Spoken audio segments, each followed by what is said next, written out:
What is your part of the preparation? Well, FAQHA is actually organizing this. So based on that, I am the overall responsible for the Youth World Cup organization here in Croyd. How do you handle the team management? Well, I mean, there are two layers of team management, because one is the teams that we have been setting up to prepare this. So, so we have had teams for events, teams for getting horses, and teams for accommodation and catering, and teams for all other sorts of details. And that we have organized over the last 2 years. So this has of course been some kind of a team management.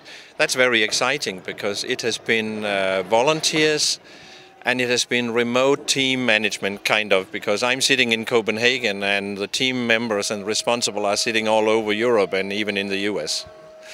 The other part of team management is of course the teams that come here, the countries.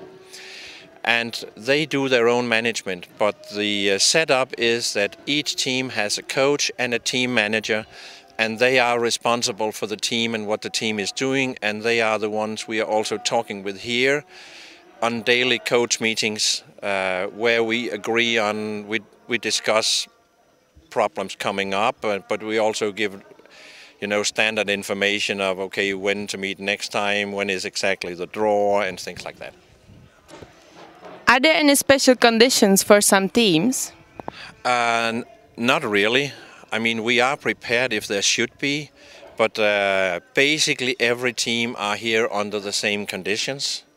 And that has functioned very, very well for many years, and we think it's the right way to do it.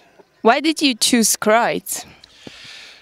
Well, there are some very good reasons to choose Croyd. FAQHA, we are already collaborating with Croyd on a yearly basis. We do our European Championships here. It's a very central place in Europe, so it's easy to come from all directions with horses.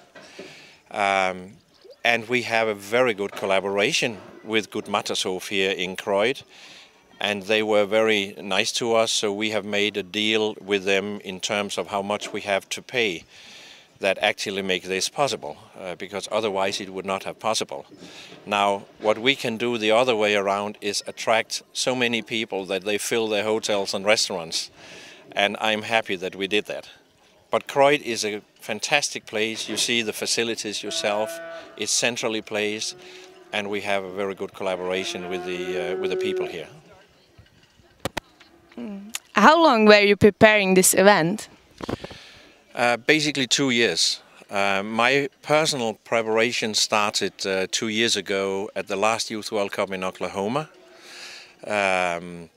There I took part in some meetings, and I was interviewing people who had done the Youth World Cup before, not at least Patty Carter from Canada, because she was the last one who did Youth World Cup outside the USA.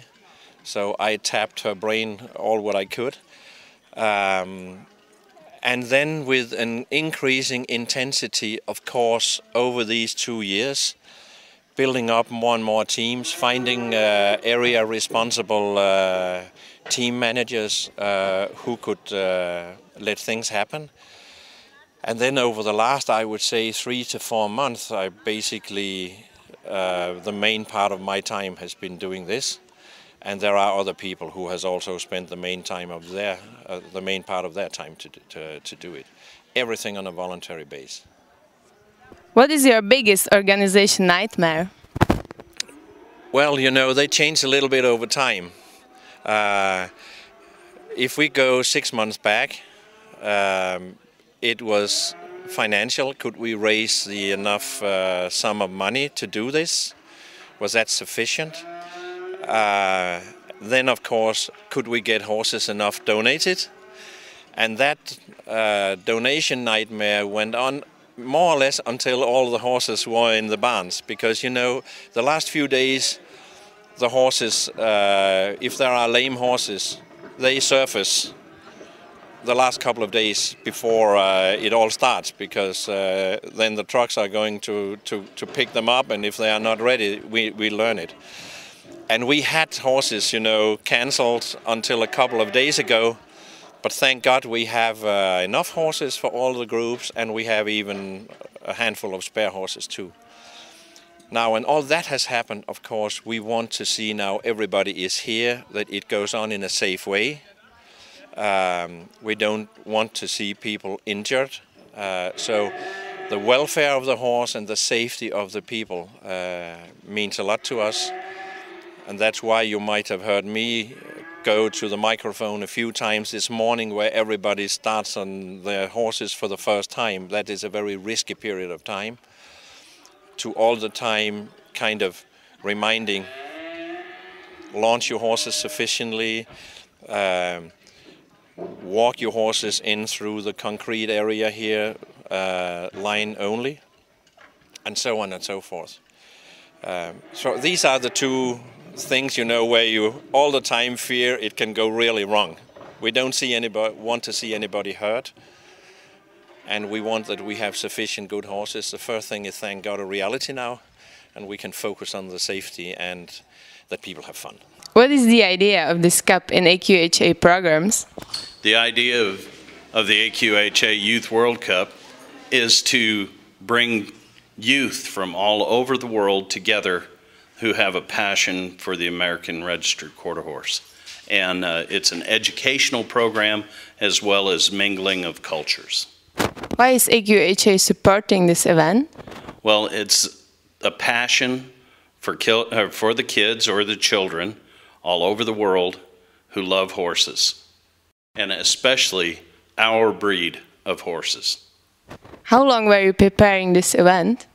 Actually, you never finish preparing for this event, but for this particular event, it's been 2 years. How did you choose the horses for the groups? Actually, it was a process of donation from countries and people that have been actively involved in our affiliates throughout the European countries, and I can't thank them enough for their support of this event. How did you make the group management? Actually, it's a sophisticated procedure that we go through.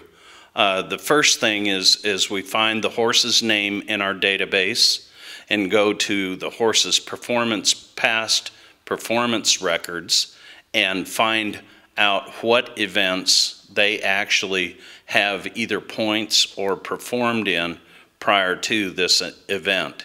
I built a flow chart on each horse to evaluate the capability and the versatility of each individual. And the information that I didn't have from our database was provided to us by owners throughout the year, and we compiled all of the information from the owners, our database, and actually talking to the owners or donors of the horses to find out what events the horse was best suited for.